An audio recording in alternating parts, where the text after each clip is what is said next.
Hello there, good afternoon and welcome to The Pulse. We are coming to you live from our studios here in Accra. We're on your digital terrestrial TV because we are free to air. You can get us on DSTV channel 421 and GoTV channel 144. We are JoyNews, independent, fearless and credible journalism.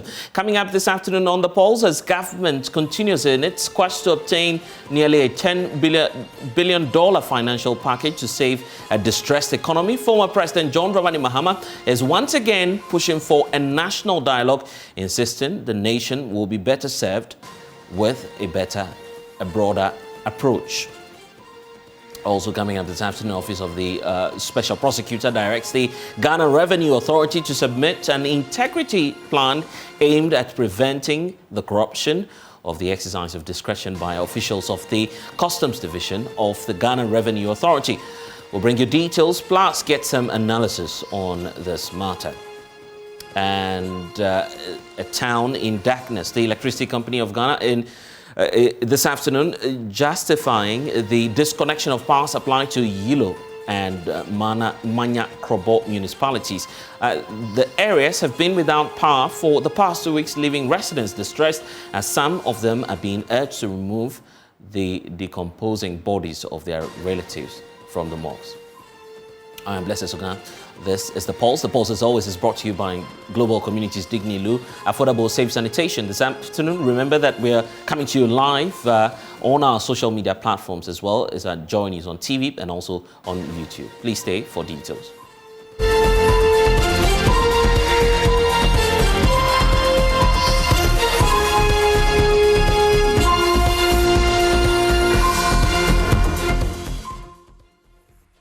This afternoon, former President John Dramani Mahama is calling for a national dialogue to deliberate on the health of the economy and agree on measures to restructure the country's debt. Ghana's economy is currently facing a credibility crisis, with ratings agency Standard & Poor's downgrading Ghana to a junk status. John Dramani Mahama argues that for government to successfully transform Ghana's economy, they cannot work in isolation. He says the country's best brains must be brought together. So let's bring you excerpts of that statement from John Dramani Mahama, issued about 6 hours ago, indicating that there appears to be no end in sight to the problems with the Ghanaian economy, with the recent downgrade to a C- junk status. The steep depreciation of the Ghana cedi in recent days clearly indicates that the media review of the 2022 budget to win back the confidence of the investor community and the Ghanaian public isn't working. Unfortunately, no credible remedial plans have been put forward by the government to salvage the economy. A national dialogue on the economy, bringing some of our best brains together, will serve us well. Even as we prepare for debt restructuring and negotiation of an IMF program. And of course, a lot of people have been reacting to this. But earlier, the president as well, yesterday, pointing out there that he's confident that the economy will be brought back to its track. Well, he's been speaking about his confidence in his ministers and appointees to bring Ghana back from its economic woes. Of improving the standards of living of the Ghanaian people. That has to be the main concern. You're developing the economy so that people can have a better standard of living. They can have access to more jobs, they can have access to more produce, they can have access to more goods and services, and generally improve their standard of living. So that is the main goal. Okay. And where we are today, okay. Cast your mind back. When I came into office, we were under an IMF program. Yeah. It's been forgotten today. Yeah. When I came into office, we were under an IMF program, and in fact, we had to renegotiate with the IMF the term of that program. And in the end, we were able to come to an end of the program in April 2019. Exactly. But so initially, all of these now famous interventions that were made by my government, school, free senior high school, with the planting for food and jobs, planting for food and jobs. All those initiatives were taken at the time of an IMF program. Okay. but they were fully launched at that period, and they have become a very successful feature of our governance. I anticipated that to continue, but we ran into some very difficult situations. Okay. The first 3.5, 4 years of my first term, on the average, the economy expanded at 7%, sometimes 8% GDP growth per year. Ghana was then depicted as having one of the fastest growing economies in the world. Okay. Fast forward to 2021, and the picture changed dramatically. Okay. And now our economy, even though it was still positively growing, unlike many other economies, have been severely affected by these exogenous factors, the COVID-19 pandemic, and then subsequently the war in Europe, which has had a dramatic impact on commodity prices, on fuel prices, on food prices. There are some people who refuse to recognize the truth of this, and they're saying that I am looking for an excuse as to what has happened to the economy. What excuse do I need? When we made the budget in 2021, November, not even a year ago, in November, we made the budget on the principle that we will be paying on the average $64 per barrel of crude. And the budget was constructed around this because, as you know, energy, and we are a net importer of oil, of crude, would have such a major impact on how the economy works. So that calculation is fundamental to the sense of the budget. From January, February, when the war in Europe began, fuel prices, crude oil prices on the open market have been more than 100. And it's being suggested that this significant, this considerable increase from 60 to 100 would have no impact on our domestic situation. It's had a tremendous impact on our balance of payments. Instead of having to look for monies to pay for the crude oil at 64, the Bank of Ghana and the Ministry of Finance is having to look for money to pay for crude, which is over $100 a barrel, and it's been consistently up there since we came. Obviously, that has had a very major negative impact on how our economy is, and it is those developments, food prices, the prices of fertilizer, all of these that have gone through the roof. You are spectators. We're all not just spectators, but we are living these facts on the ground. All of us are aware of these tremendous interventions that have put our economy in the difficulties in which we are. And it is these difficulties, especially on our balance of payments, that led us into renegotiating, re-engaging with the fund to see whether they can help us stabilize our balance of payments so we can take off. But the programs that have been put into place by the government, the Obantapa program, the Ghana Cares program, the post-COVID-19 economic recovery program, are very serious, solid programs that I'm very confident that it will enable us to get back to where we were before. We did it the first term. We did it. Even though we were under an IMF program, and we were able to exit the IMF program in a very solid state. I am very, very convinced, because the people with whom I worked to produce that result are substantially the same people who are helping me now. Let's take you to some other matters. The Office of the Special Prosecutor has directed the Ghana Revenue Authority to submit an integrity plan aimed at preventing the corruption of the exercise of discretion by officials of the Customs Division of the Ghana Revenue Authority. Now, the Office of the Special Prosecutor days ago announced its recovery of some 1 million cedis from La Bianca Company Limited owing to a shortfall in import duties the frozen foods company paid to the state. Now, in a bid to contain any further leakages at the Tema Ports and Harbour, the special prosecutor is asking the GRA to draw up an integrity plan by the end of this year. Well, let's bring you excerpts of the details contained in that report issued by the special prosecutor. Excerpts reading that the special prosecutor has directed the Commissioner General of the Ghana Revenue Authority to submit on or before the 31st of December 2022 an integrity plan to the Office of the Special Prosecutor,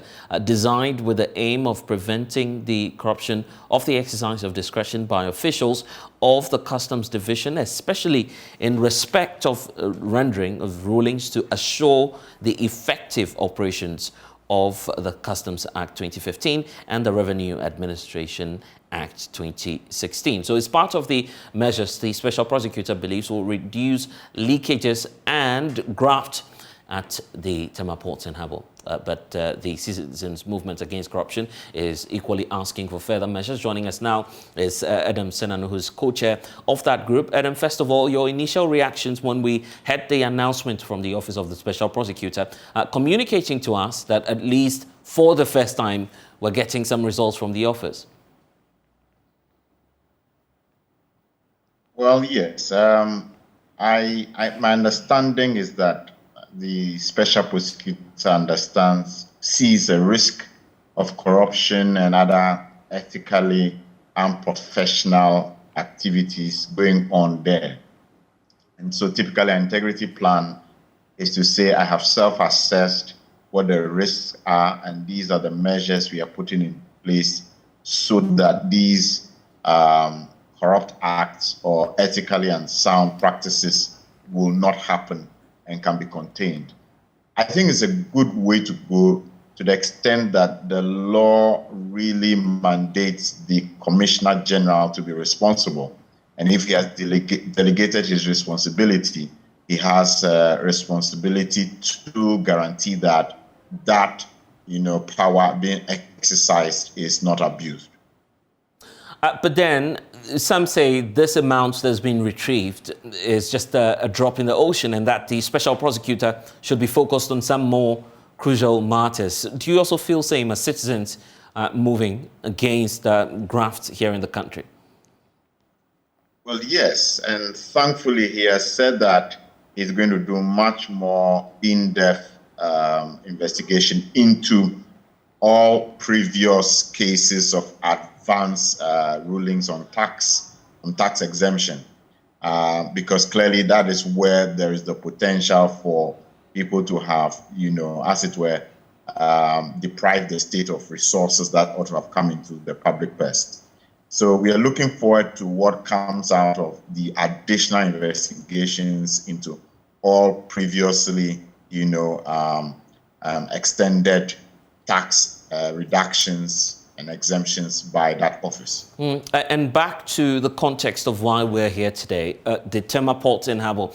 It appears that that's becoming a leeway for corruption. I'm using that word loosely. You agree? Well, yes. Anywhere where there's a lot of trade activity, and then when you have human interface, if it's not mainly electronic, so that everything is decided by some system that doesn't have to deal with people. When you start giving people discretion or discretionary powers, the tendency is for this to happen. And so there are some places like the ports that ordinarily we should be keeping a more close eye on, just to ensure that resources that could be available for hospitals, schools, and what have you are not lost into private persons' pockets. The integrity plan itself, is that the solution to what's happening at the ports? Some say, we need more policy measures to deal with this. But for you, what would the integrity plan deal with? Well, for all our issues, once they are graft related, usually would say that multi-pronged approach is the best. So integrity plan by itself, it only helps make sure that the institution is aware of the level of risk and has an action plan in place that says that this is how we manage that risk. probably one of the ways would also be that one digitizes some of these things so that there's a system that just identifies that if you are within this threshold, then this applies, or if you are within this context, so that there is a much more objective rather than discretionary approach to it. And above that, I mean, in this instance, what I think many of us have not commended enough is a private citizen who takes upon himself to then say, I have noticed this and I'm reporting it. I think we need to bring many more people who are active in the space of the ports on board and say, look, if you're working there and you see things like this, please report. Let's have many more of such cases being reported such that we can bring down the losses to the state and hopefully not have to borrow or go to the IMF or what have we. Let's deal with some of the names that have come up. At least we may not mention the names, but the details we're getting, for instance, from that report suggest that some persons of influence, even at the level of the Council of State, are being named in this whole saga. The report says it is unable to establish if indeed La Bianca, as a company, directly belongs to the individual involved. However, given the names that we're hearing of, what do you suggest we do in terms of further investigations on this matter, about the names and persons of influence who may be involved in this? Well, the portions of the report I've read so far make a very tenuous link between the offense of the reduction in the tax, which didn't follow the law, right, and the entity that was a beneficiary, because it says that they did not apply. Right. And that's where the catch is. It makes the action of the customs officer, even worse, because if they didn't apply for it, why were you extending tax reduction to them? Right. So from that perspective, it might be a difficult case to prosecute and get any ruling against the company in a court of competent jurisdiction. So I have a feeling not much may happen in this instance in relation to the La Bianca aspect, except to say it is obvious that there must have been a reason why this officer would go to that extent. And it is reasonable when you look at the timing, the coincidence of the timing as well, of the appointment of the lady to the Council of State as well as to the board of GAPUHA. And therefore, this particular instance, there's obviously that overlap and suggestive that, yes, something happened. I think that looking at the other cases where these reductions and exemptions have happened, will probably throw out a pattern that can become a basis for then picking up people at a corporate level who may have applied or have benefited unduly from such, an arrangement. But I can understand why the special prosecutor would tread cautiously on this one, since there's no document to show they applied for the reduction. The special prosecutor himself has not pointed out to what challenges may be confronting him now, but it's been close to a year, stand to be corrected on this matter, since his appointment. What's your assessment of his performance so far? I'll say that he's performed, in my view, above average. Creditably. We hadn't seen as much traction when Martin was around, as much as we wanted and had hoped and expected. And so, in the context of the limited resources that he has, we're delighted to note what he's doing. And every time we have opportunity to insist that government needs to extend much more resources to him, and not just to him, we'd like to see the other anti-graft agencies also up and going. Because you see, what will happen is this: citizens will now prefer to lodge complaints with the special prosecutor once it falls under his mandate, because they see the action. And that's one of the fears. Previous Afrobarometer reports have said clearly that Ghanaians are not interested in reporting for two reasons. One, they don't believe that any actions to be taken, and two, that they might get targeted. So if they begin to see actions being taken by some of these institutions, it's a very good thing. And if in the cases where it matters most, the anonymity is being kept, that will further embolden Ghanaians to report these matters. The recent Afrobarometer report, plus the one from the UN Office on Crime, also it seems to suggest to us that corruption is rife in some state institutions, particularly the Ghana Police Service. We've seen the police service fight off these claims. And the believers, by now, the Office of the Special Prosecutor should be acting on some of these reports that were received. You think so?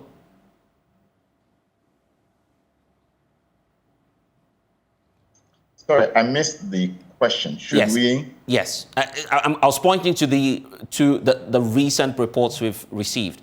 I mean, assessing corruption in the country. The one from the UN Office on Drugs and Crime, pointing to the fact that corruption is rife in some public offices such as the Ghana Police Service. The Afrobarometer report appears to be pointing to same. The believers, the Office of the Special Prosecutor should be acting on some of these findings. You believe so? Well, not necessarily. I mean, when we're thinking through the establishment of the Special Prosecutor, one of the things we're concerned about was that high-level officers engaged in crime corruption of gargantuan nature, so to speak, was not being, confronted. So we don't want the Special Prosecutor bogged down by the kind of, the police thing, mainly it's the interface between police, probably MTTU, and citizens on the streets, collecting 20 CDs here, 50 CDs there, 100. No, that's not the kind of thing we want the Special Prosecutor to be. Ideally, citizens should be reporting to the police hierarchy, and they need to have a system in place to take this on board seriously. Indeed, I was disappointed in the response of the police. You can't have three separate professional entities: the Ghana Statistical Service, the Traj, then have a CDD. I mean, mind you, the first two are on the public sector side, and they have a private sector side. And then say all of these people are making a mistake and have gotten their methodology wrong. I thought that was a real letdown.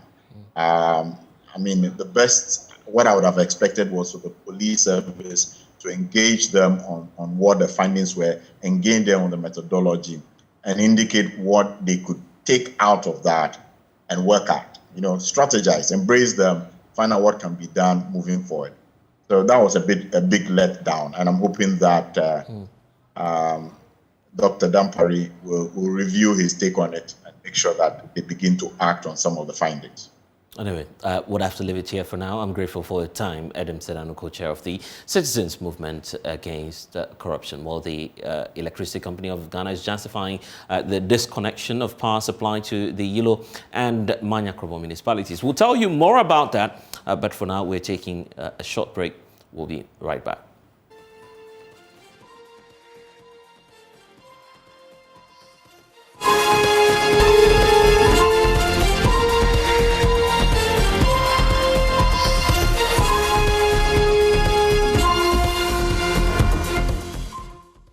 And welcome back to The Pulse. A recap of some of the stories we're paying attention to here on The Pulse. The former President John Dramani Mahama is calling for a national dialogue to deliberate on the health of the economy. Just about hours ago, the former president posted on his Facebook page indicating a number of remedial measures he believes must be put in place to check Ghana's downgrade to a junk status. Let's bring you excerpts of what it is that the former president has been talking about once more, indicating that there appears to be no end in sight to the problems with the Ghanaian economy, with the recent downgrade to see junk status. Now, the steps, the steep depreciation of the Ghana cedi in recent days clearly indicates that the media review of the 2022 budget failed to win back the investor confidence. Obviously, at the tail end of his post, is asking for a national dialogue on the economy, bringing together some of our finest brains. So let's hear more from the President's party and some of his members of parliament who've been monitoring that, and also some of the former appointees on this. Joining us now, it's Kweku Ricketts-Hagan, a former Deputy Finance Minister. He understands what it is that the former President was talking about, joins us via Zoom. Thank you so much, sir, for your time here on the poll. So exactly what's the demand of the former President, and by extension, those of you in the minority side of the House, and the NDC on fixing the economy? Thank you very much, and good afternoon to your viewers.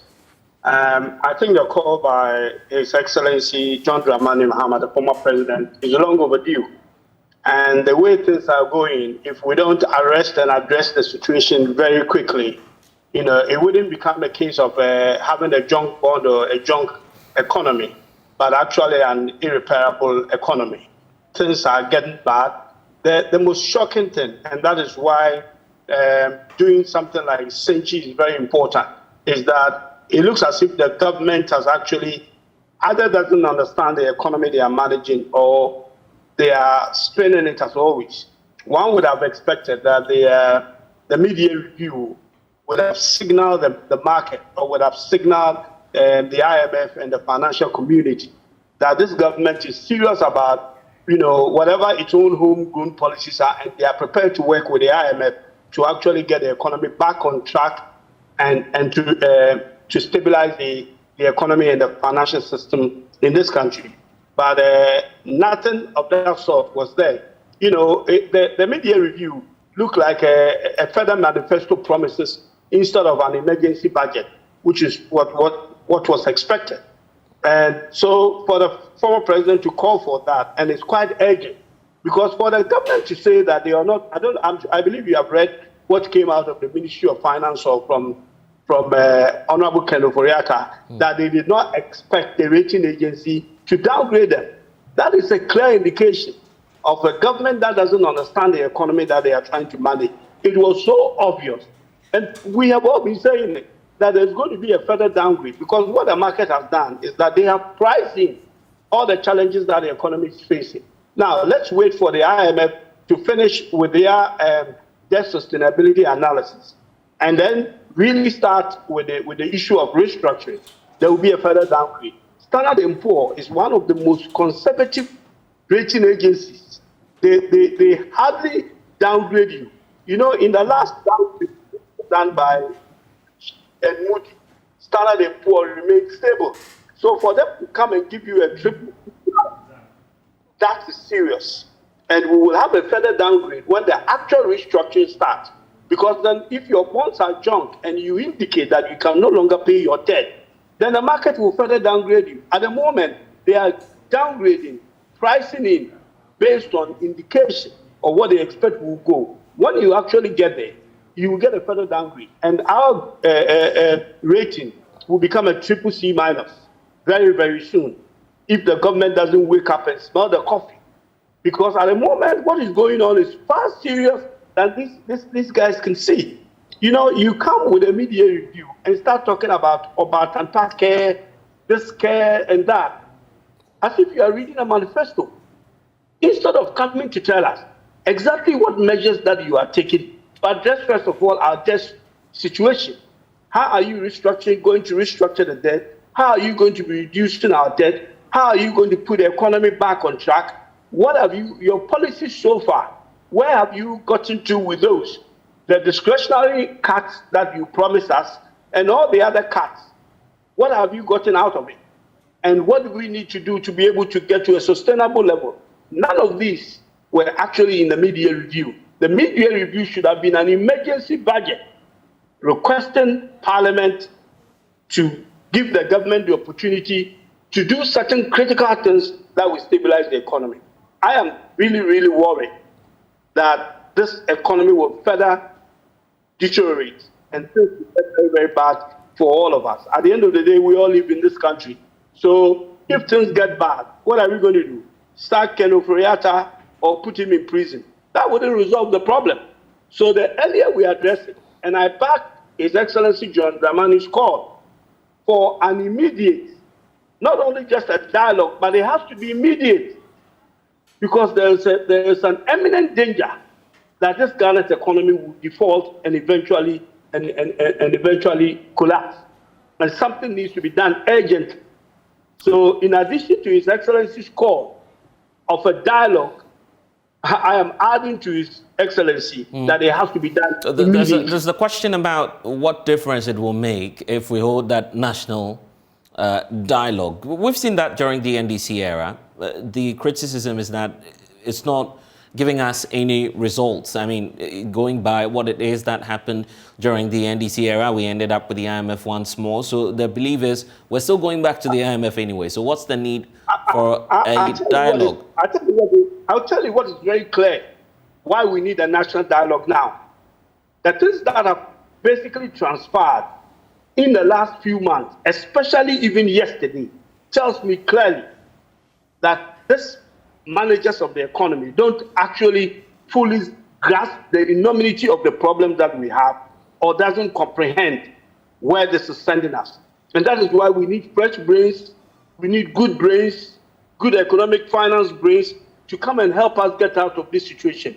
Because at the end of the day, Ghana is for all of us. If we are suffering, it's collective. The hardship that is being felt at the moment by Ghanaians is a collective, hardship that we all face. Therefore, if we have people who wouldn't get off their high horses and address the problem as we see it, and try to pretend that everything is okay, then when things finally collapse, these people will be nowhere to be found. And that is why it is critical. Yes, you talk about us going to Senchi. When we invited them, they didn't show up. That's fine. Other people showed up and helped us to get out of that situation. It's unfortunate that a few years down the road, we have to return back to the IMF. But that is neither here nor there. We are in a critical situation. This country is just about to collapse. We are technically insolvent. If you look at our assets and our liabilities at the moment, you look at our reserve. Look, let me tell you something. Since the mid-year review was done a few weeks ago, Ghana's external debt has gone up by 27 billion. Just the last year. Let me tell you how. When the mid-year review was done, the cedi to the dollar was 8 cedis to the dollar. That translated our 27 million into a 60 million additional debt. Between that time and now, the dollar is now 9 cedis. Meanwhile, it means that additional cedi has been added. So our $27 billion debt that was there has increased by another 27 billion cedis. And that is the direction that we are heading. The cedi equivalent of our debt is taken by the minute. And very soon, just exchange rate losses alone will be more than the actual debt that we owe. That is where the danger is. Going by the statement we've received from the Finance Ministry, they talk about a number of revenue measures showing up government effort in ensuring that the cedi appreciates. They talk about, for instance, the e-levy and our decision to roll some programs out with the IMF. The belief is all of these factors will restore confidence in the international market and we'll be able to get back to our position where we used to be before. So what's really the big deal in this? Why don't you wait as a political party just to allow government some time to deal with the challenges? There is a really big deal because you and I also live in this country. You and I suffer from whatever bad policies that this government implement. What did they tell us, around the budget time? They told us that they put in place policies that will address the situation. What happened? The rating agencies downgraded them. And instead of looking at the problem, they actually rather started attacking the rating agencies. The same thing they are telling us today. My brother, where we've gotten to now, it's not about rhetoric. It's about actual doings that will actually change the fortunes of this country. The market don't believe you. The financial institutions don't believe you. Just by saying that you are doing this, you are doing that, you are doing that, doesn't get it done. You have to be seen to be doing them. And at the moment, they are talking the talk, but they are not actually walking the walk. The policies that they have in place, in mathematics, they have something called, necessary but not sufficient. At the moment, the policies being implemented by this government may be necessary, but they're not sufficient to address the problems that we are facing at the moment. And that is why the dialogue His Excellency President Mahama is calling for is very, very important.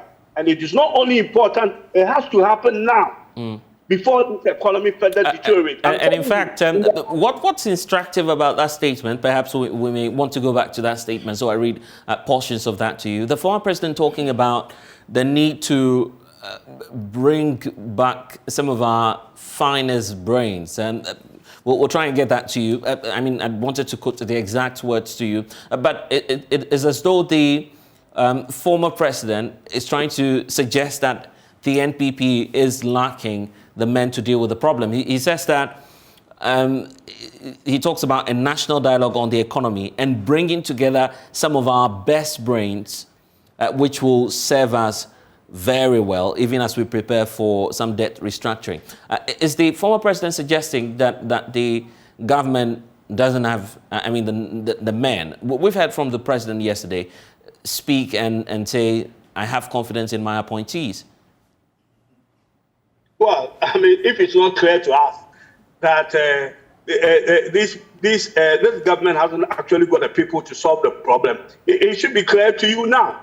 I mean, obviously now, we have people who don't even understand why they've been downgraded. You have people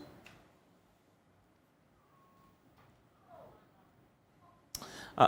it appears that we're having some challenges. Who sets I don't know what the president is talking about. The problem, they don't look. You call on your program on a daily basis, you know, economic professors and experts in the industry to talk to them about the problems facing the economy and how we can solve them. These are the men that we are talking about. We are not talking about calling, you know, opposition party people and all that. Of course, we will help if they call us. But we have real experts in this country who actually understand what is going on. And they are giving us solutions on your program, on your station, on a daily basis. Why is the president not listening? Why is the government not listening? Maybe we need to get them to the closer doors of the government. What they are doing at the moment is not working. The finance minister is a finance minister. His performance has been abysmal. In any jurisdiction, Ken Ofori-Atta would not be sitting in office. And the president doesn't see the reason for a change. But we are not going to sit down and wait for the ceiling to fall on us before we realize that, you know, we've actually had it. I mean, why are you putting this squarely at the doorsteps of the finance minister? It appears that government says it's mostly about the external factors and not the doing of Ken Ofori-Atta, whose name you've been mentioning all this while. You see, we are putting our head in the sand and thinking that when we get it out, all these external problems they are talking about will go away. Yes, there's an element of the COVID, there's an element of Russian-Ukraine war, but what those things have done is that they have exposed the fragility of this economy. They have exposed us more than adding to anything. And that is what we need to address. You know, long before COVID, long before the Ukraine war, this economy was having challenges. And the managers of the economy were not being truthful to us as to what our economic indicators were. They kept lying, they did comparison, they kept talking about their manifesto promises, and nothing is working.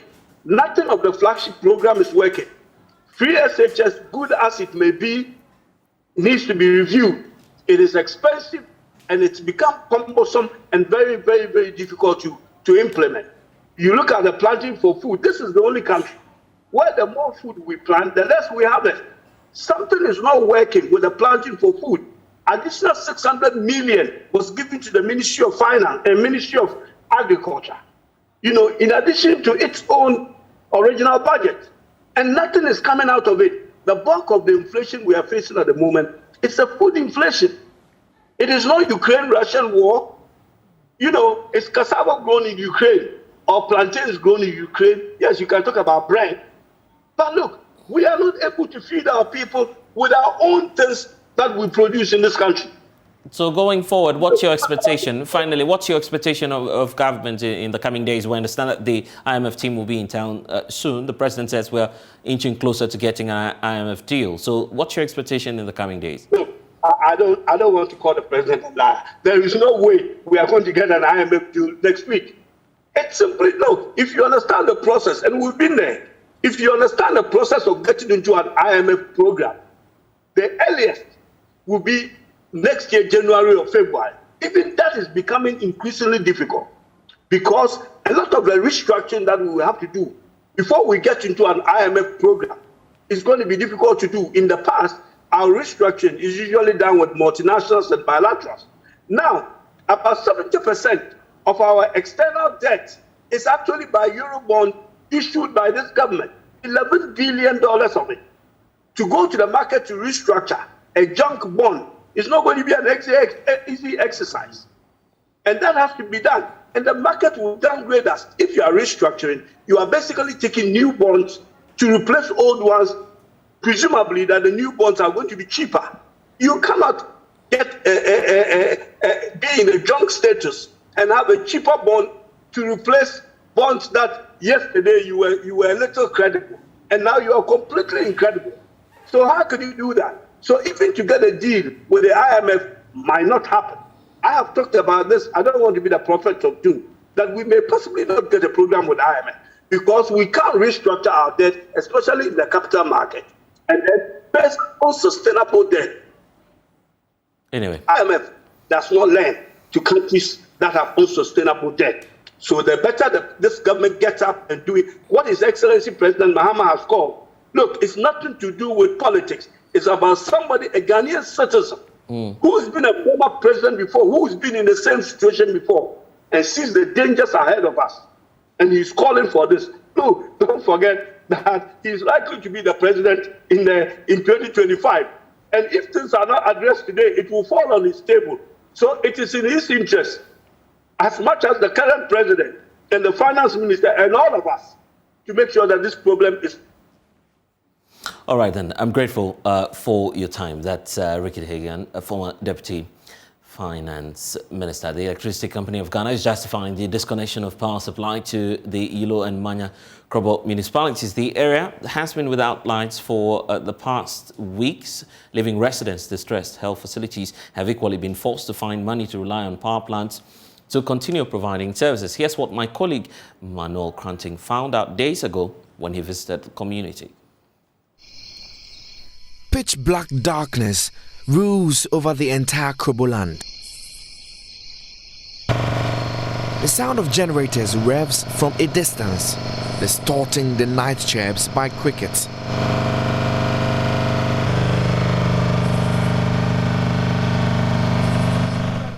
It's been 5 days since a military-backed task force of the ECG disconnected the entire Sumanya township from the national grid over pushback against the installation of prepaid electricity meters. The impact, wide and crippling to everything that keeps the town alive. We hardly iron our dresses. You go to where they have generators, sometimes you pay something little before you can iron. Some of the things you even eat, our fridges are off. The foodstuffs we have in the fridges are all rotten.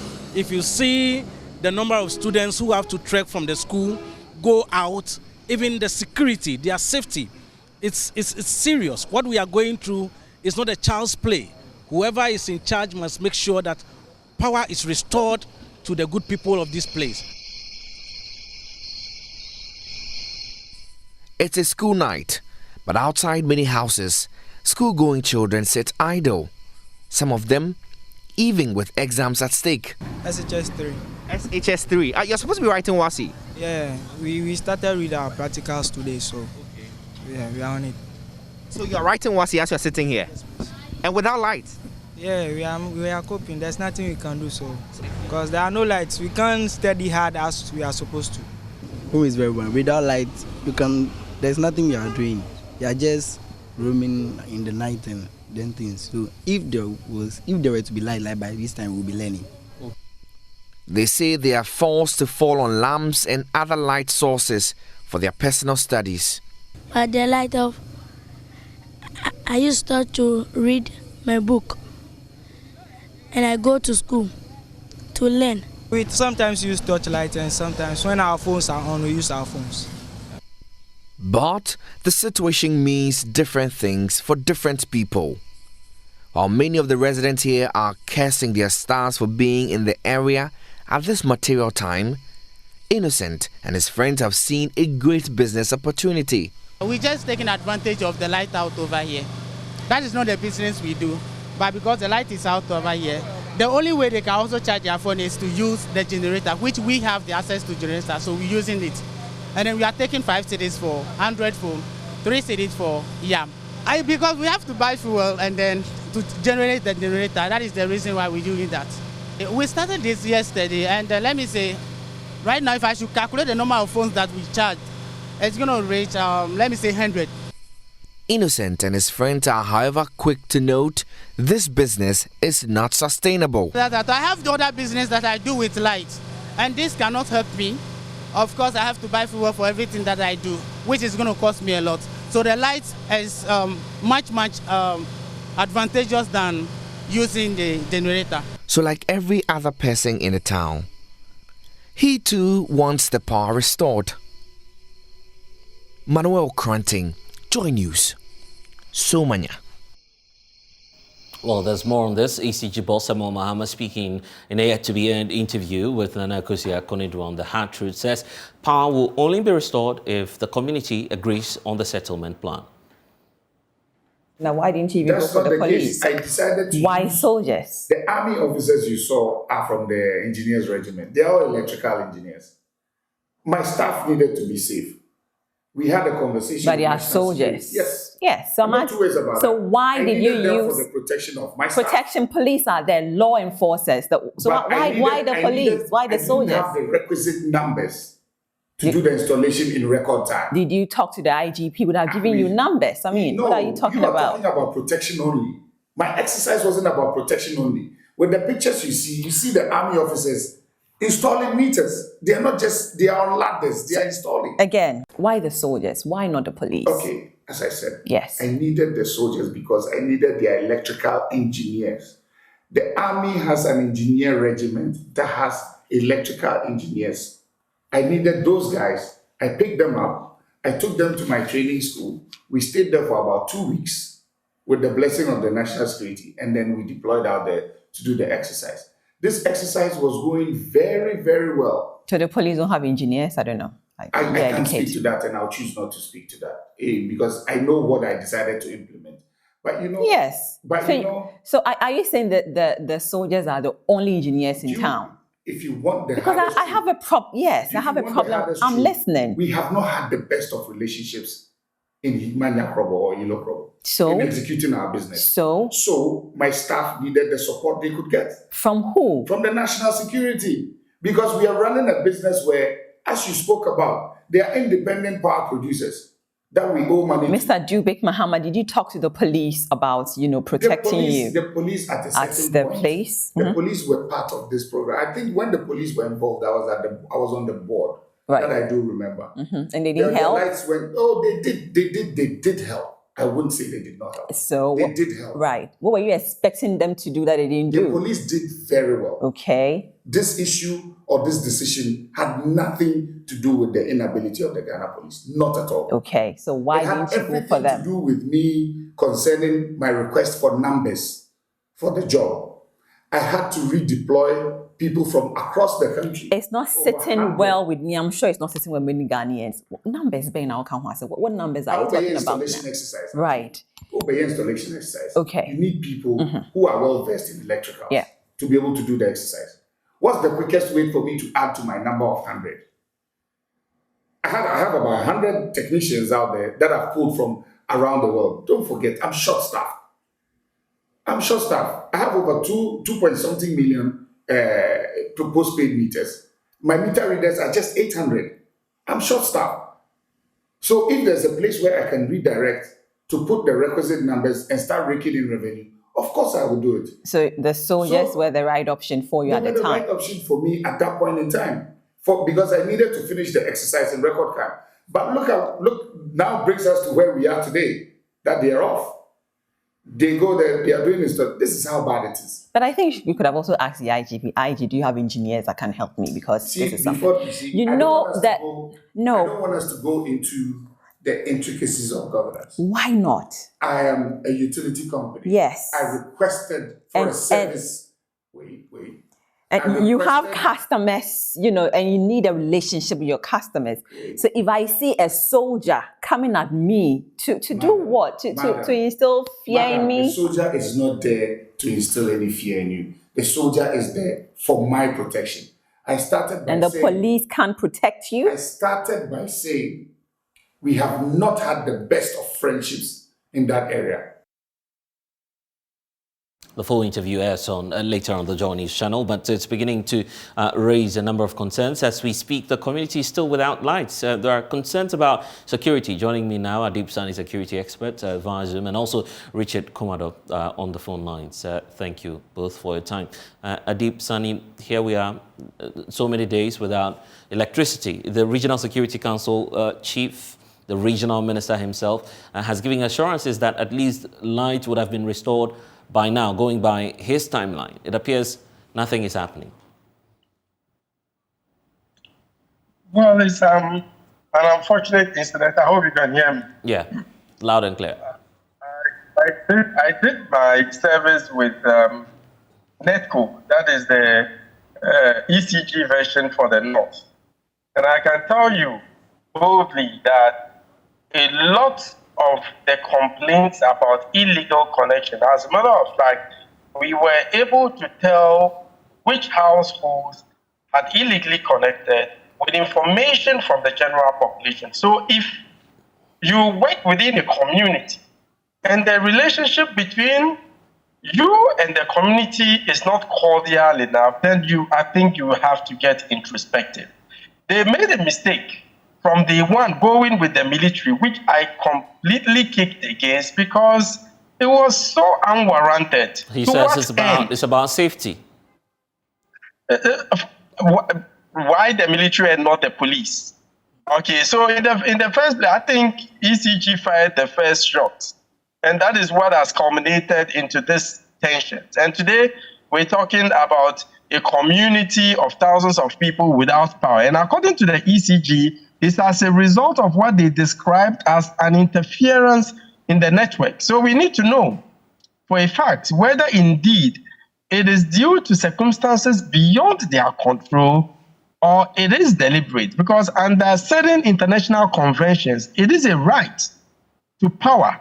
For example, there's an international convention called the International Covenant on Economic, Social, and Cultural Rights. Okay, so we need to know if it is deliberate. I'm not a lawyer, but I know that it is illegal and it amounts to group punishment. So in the end, you might create more problems in an attempt to solve a problem because you create unnecessary belligerence against the power company. So I feel that what is happening is unfortunate because it's having serious impact on livelihoods, human security. For example, there are some hospitals that are even not able to operate to full capacity because of the lack of power. There are a lot of businesses in that area who rely solely on power to be able to operate. Okay, so you push more and more people into uncertainty. Some people have nothing to do with what is going on. They are innocent. So for us to deny them, that is, if it turns out to be deliberate, power as a result of the actions of some few, like it happened in Tamale not too long ago, I think that would be unfortunate.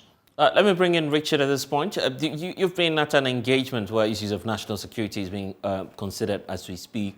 Has this issue, for instance, come up? If it has not, your own take on what's happening and the justification we're getting from the ECG? I listened to your lady with an interview with a consultant, and I think I agree largely with her concern. We are talking about two things here. We are talking about provision of power, and we are talking about safety. The man said he has a backlog, and he said he needed people to. So I was thinking the military he sent there were 48 engineers who have the capacity to help him install the meters. Right. But if it turns out the military are just there to provide him security, and he has still not be able to install the meters, then I think they will need to look at the operational capacity again as a company. There has not been any proof to say that he took the military there, which he himself has asserted to the fact that the military, the police did a good job. So at what point did he switch to the military? I think that is what is not sitting well with the people, considering the fact that he has a customer relationship agreement he needs to buy with. Having said all that, what is it the issue that they are not be able to resolve? It's a leadership issue, it's a communication issue, it's a traditional issue, and it's a national security issue. They would need to put their heads together to get it done so that businesses can take off there. Patients for security in the community. And of course, we understand that this has been a major concern, which came up even at regional security engagements. It appears there's still a deadlock. So what's going to be the complications now? I think they have the power to address whichever issue comes to their table, that is at the national security level. I think this particular one, the wrangling has been too trivial. The engagement has been poorly done. The accusations has been too many, and people are feeling reluctant to do it. And I heard my brother Adib talking about international conventions, and when it is deliberate that people have been denied electricity, they can take a legal action. I think for the sake of hospitals and for the sake of the essential services being provided there, they will need light. And whatever it is the issue, we are talking about the state. The state has the power to do so many things about triviality. I think this particular case, the state itself has been implicated and indicted, and the state will need to rise above pertinence and, triviality to get in there and face the issues, and let's see what happens. Are we saying that if the people around where some of the key state actors live are having these challenges, they will say they wouldn't face the electricity for them and give them the basic necessity? I think we are losing it again as a people, and this particular one is showing how ineffective we are to resolve issues that confront us in our face as leaders. Adib, is this the time to consider the intervention from the National Security Council? Absolutely.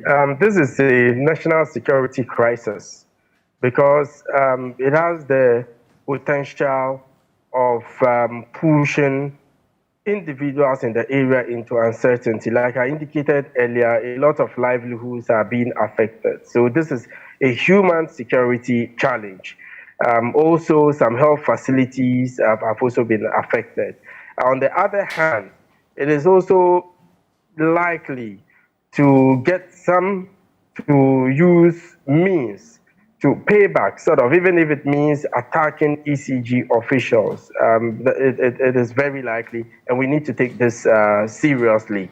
I would have thought by now that national security would have intervened. I don't know if they have or to what extent, but surely this is a national security issue that has to be dealt with.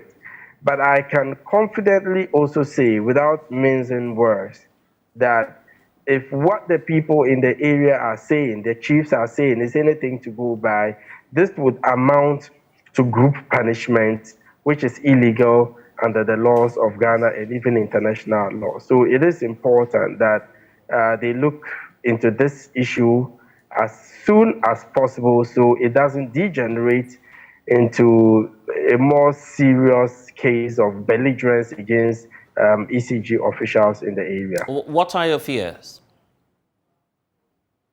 My fear is people getting out of work, people not having anything to do, and perhaps would resort to criminal means or the criminal enterprise as a means to survive. Also, my fear is ECG officers might be attacked. Worst case scenario, ECG officials might get hurt as a result, because what is happening is creating serious animosity towards ECG in the area. I spoke with someone there who said they don't even want to hear the name ECG because it creates a lot of anger, in the hearts of the people. So we need to be very careful about how we handle this. The unfortunate thing is, I feel it has taken too long to be addressed. By now, we should have done that. But I'm hoping that there's still a window of opportunity that we can hang to and perhaps find a lasting solution to what is happening. I'm grateful, Adib. Richard, your final expectations? No, I think leadership is needed here. I think they will need to resolve this particular conflict, get to the bottom of it, and ensure that whatever they needed to do to restore electricity back to the place is done immediately. Other than that, the more it drags, the more the contestations become more, and the more the agitations come up, then it derives them of their effortlessness. I think we will need to do much far better than we have done now. Okay, then. Let's see what happens in the coming days. But for now, thank you. There's that assurance coming through from the Regional Security Council. We'll see what then happens in the coming days.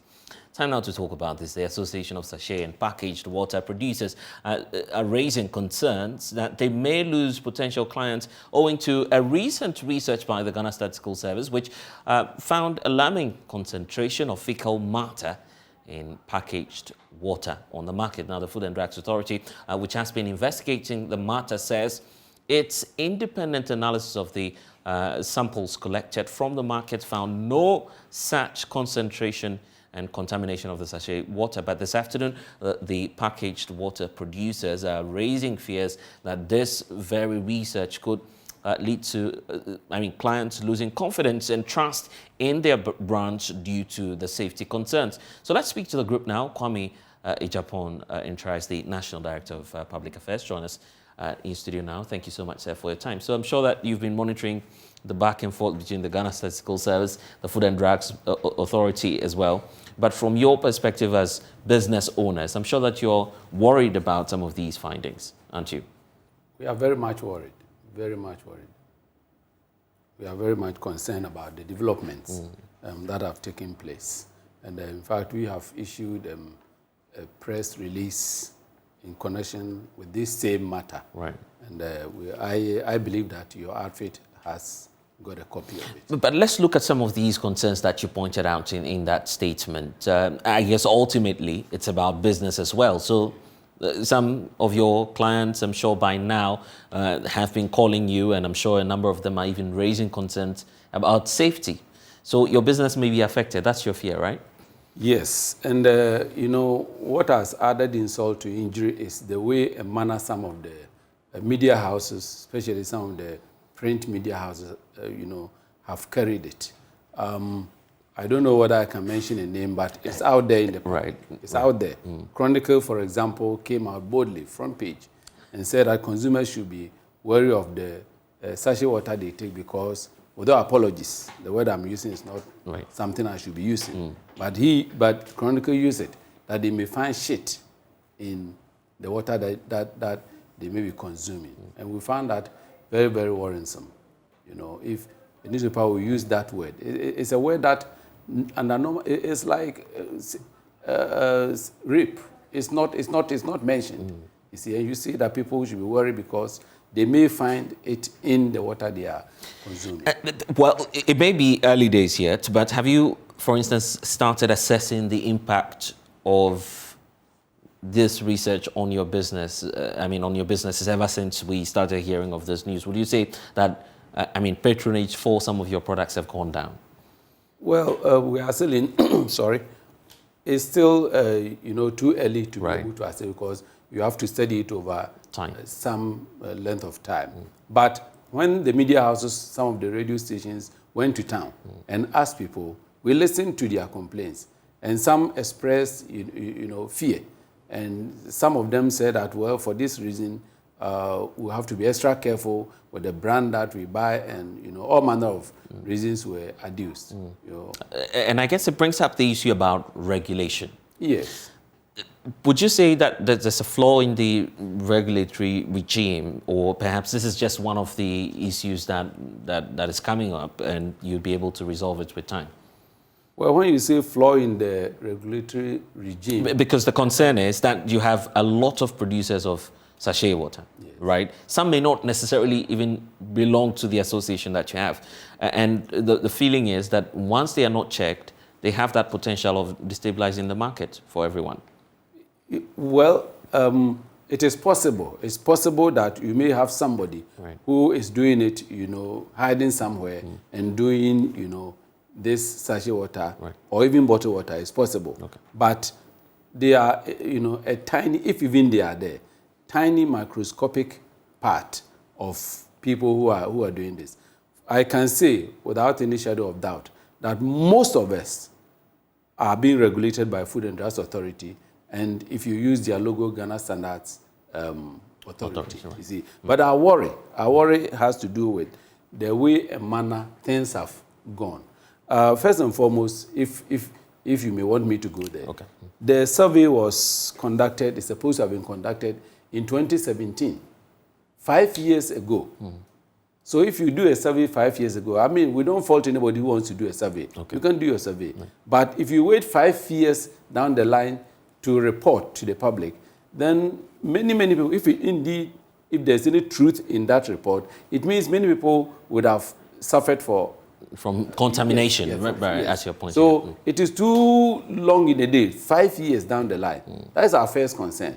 2, when they were raising these concerns, our information is that it was done in Kumasi, and it was because one Dr. Techi from the Statistical Services had done this investigation. And he met with stakeholders. That's the word that's being used, stakeholders. Now, who are more stakeholders than those of us who produce the water? But who were not represented. If you were meeting with stakeholders to give out this information as to what we must do, then obviously we should be represented. Food and Drugs should be represented. Ghana Standard Authority should be represented. You can't be... But that engagement, as you're pointing out now, never happened. It never happened. We also heard it, from the media. We also heard it from the media. We were not invited. I'm the spokesperson for the packaged water producer, sachet and packaged water. I heard it from the news. Our president heard it from the news. The challenge we may be having now is that you're speaking on behalf of businesses, and businesses ordinarily will not put out their trade secrets. So the belief is some of your members may not be meeting the standards in terms of the production requirements. You agree? Well, let me say that, you see, as far as our association is concerned, the vast majority, that's why I'm saying, because if we get any hint of anybody who is not producing, in the right way, or who has not been licensed, who has not registered with Food and Drugs Authority, if we get this information, you see, we are widespread. We are all over the country. So we have that link with everybody. So if anybody calls us from any part of the country, we quickly alert Food and Drugs Authority to go and check. And if they go and check, they will shut that company down. We have that collaboration with Food and Drugs Authority and Ghana Standards Authority. And the things they take us through, the processes that Food and Drugs Authority, Ghana Standards Authority take us through, and even to some extent, we ourselves, the processes that are taken through, that we are taken through, if I go through, you realize that if there is any such E. coli or whatever, it will be dealt with along the line. You see, under normal circumstance, it will be dealt with along the line. Unless after the finished product, because that is also another side. The supply part of it, it's another side. When I have sold, when my truck has supplied you, where you keep the water is also another ball game. And I won't be in your home or in your house to control what happens. Some people, we know, they buy the water, they go and put it on the bare floor. Some put it on the bare floor, not cemented. If you put it there, nobody knows what has happened.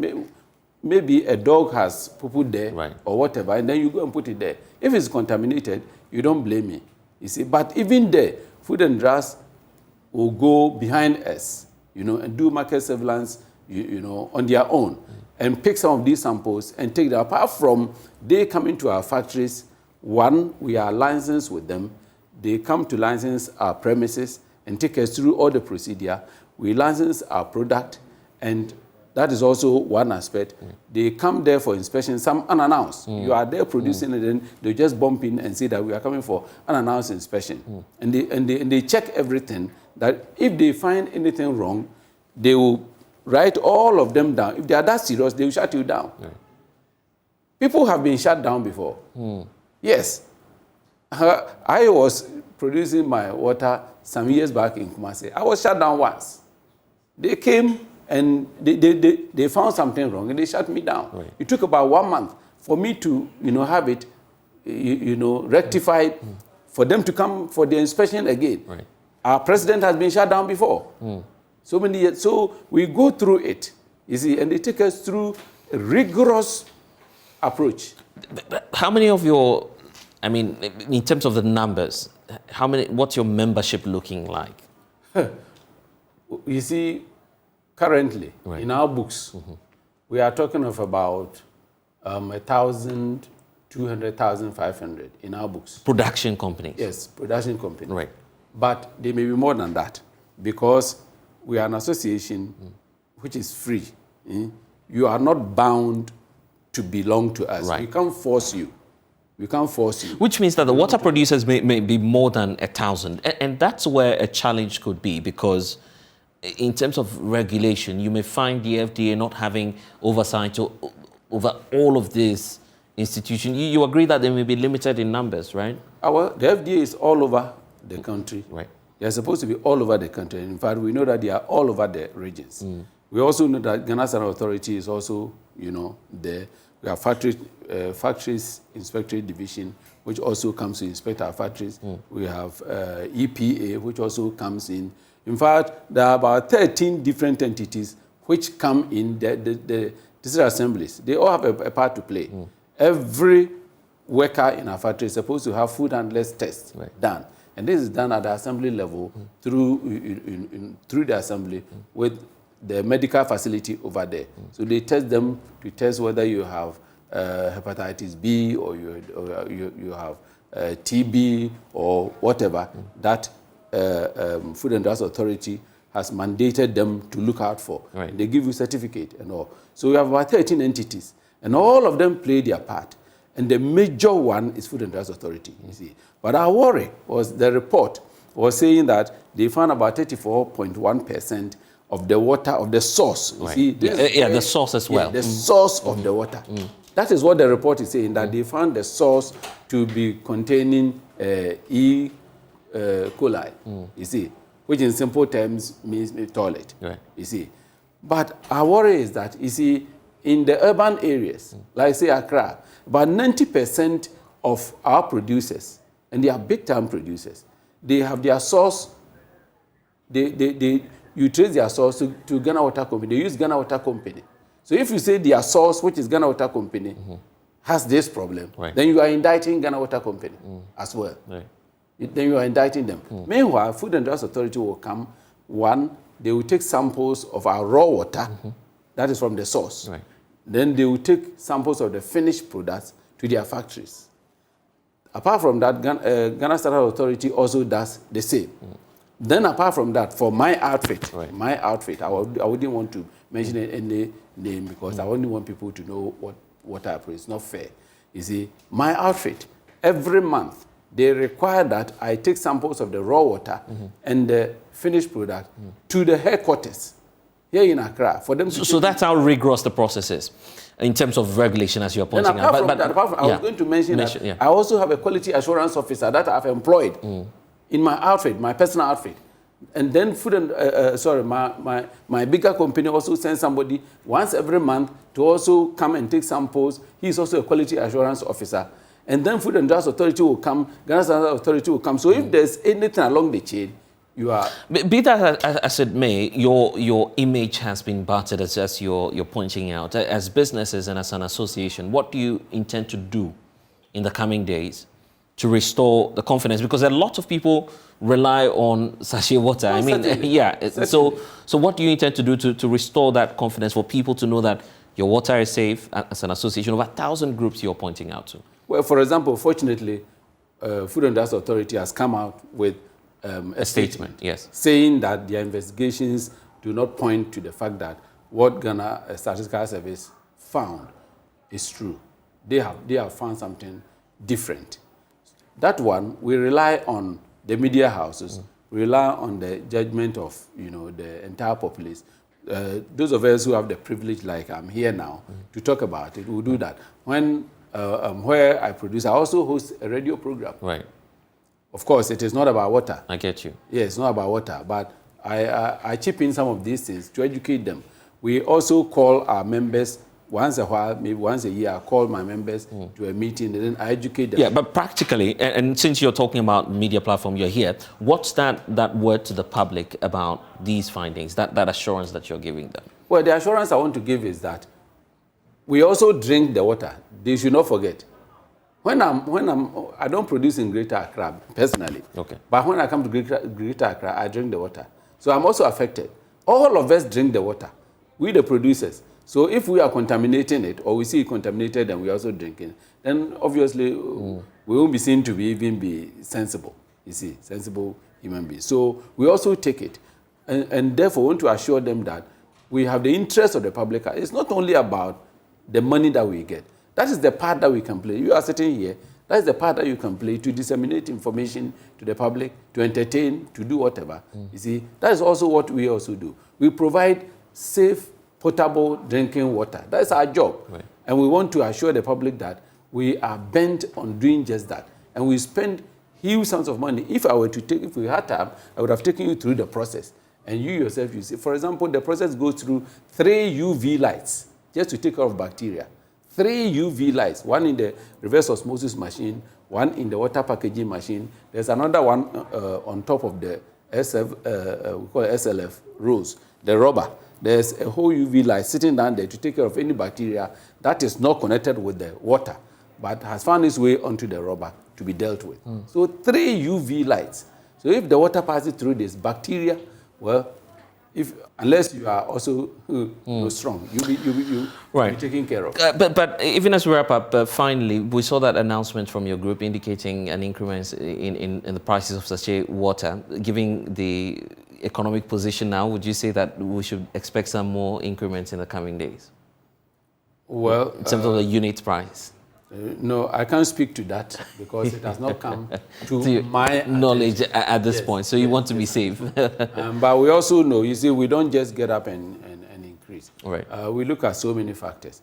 Currently, you see that the weather is very cold. Right. It's chilly. So we ourselves, we don't drink so much. Right. So if you want to increase prices, we look at all those things. And then also how hard the market is also hitting us in terms of ours is fuel, the price of the rolls and other parameters. Right. But that has not come to my table. Anyway, that will be on the lookout for that space. We'll definitely be in touch. Thank you so much, Kwame, for joining us here on The Pulse. And university students have begun rationing lecture attendance as a measure of cutting down cost of transportation. We'll tell you more about that in our Living Standard series when we return. Please stay with us here on The Pulse.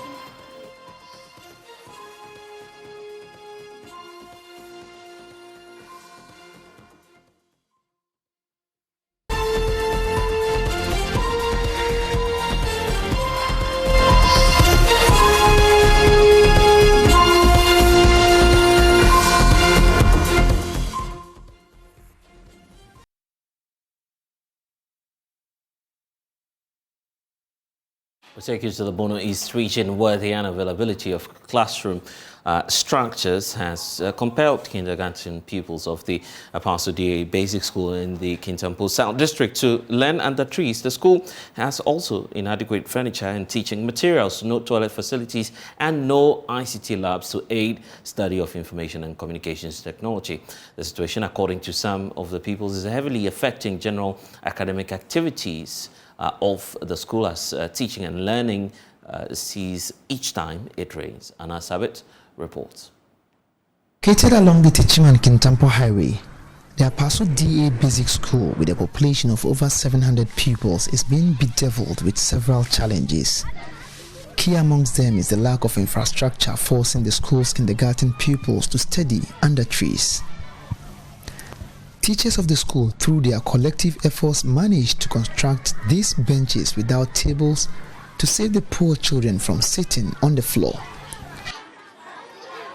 This is the school's staff common room, and each time it rains, the teachers, with the help of the students, will have to move the teaching materials to one of the classrooms for safekeeping. Though the teachers declined to speak to us on camera following a directive from the Kintampo South District Education Directorate, They disclosed to us that teaching and learning ceases each time it rains.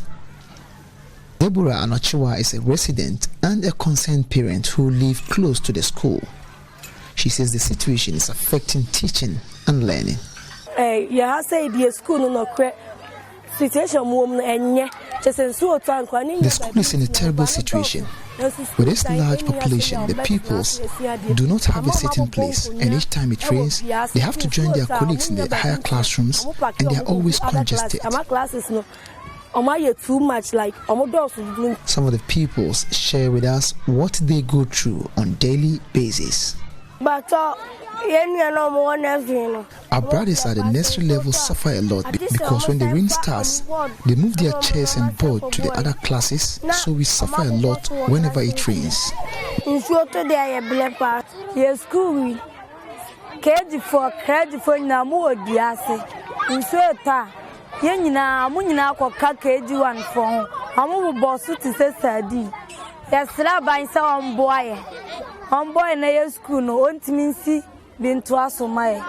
Beyond the lack of classroom structures, the school is without adequate furniture, reading materials, and an ICT laboratory.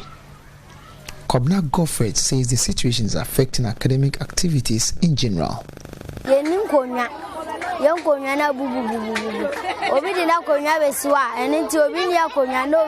do not have chairs.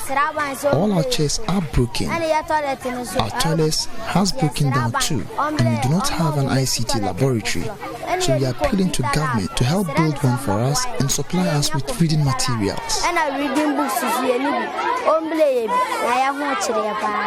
These poor people here have a common plea.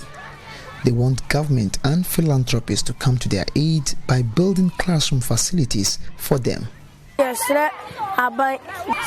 appealing to government to come to our aid by building classroom facilities and furniture for us. We are appealing to the President and government as a whole to come to the aid of the pupils here in Apaso DA by providing them with furnitures and classroom facilities. So this has been the situation here in Apaso along the Techiman-Kintampo highway, and the situation, according to the peoples and some community members here, is terrible. They are calling on philanthropists and those in authorities to come to their aid to save their bright future. From Apaso, here in the Kintampo South District of the Borno East region, my name is Anna Sabit, reporting for JoyNews. And I am Blessed Sogah here in the studio, and that's how we wrap up the polls here on the JoyNews channel. I am Blessed Sogah. Log on to myjoyonline.com. We have updates for you there on the site.